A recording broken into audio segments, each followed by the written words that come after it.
मला एक लहानपणी सांगितलेली एक 2-4 ओळीची गोष्ट आहे ती ऐका, की पत्रकारांच्या समोर सगळ्यात मोठा प्रश्न आहे, खरं काय आणि खोटं काय? भ्रम काय आणि वास्तव काय? हे ओळखण्याचा आणि तिथे पत्रकार फेल होतात. ही खलील जिब्रानची छोटीशी कथा आहे. तो म्हणाला, एक 2 तरुणी समुद्रामध्ये स्नान करायला गेल्या.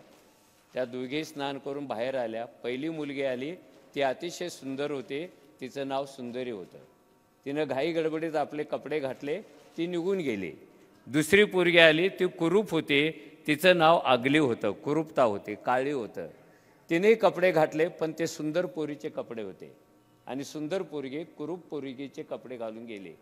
त्या दिवसापासून जिच्या अंगावर सुंदर पोरीचे कपडे होते, पण जी कुरूप होती तिला लोक सुंदरी म्हणायला लागले, आणि जी कुरूप होते आणि जिच्या अंगावर सुंदर पोरीचे कपडे होते तिला वेगळं म्हणायला लागले.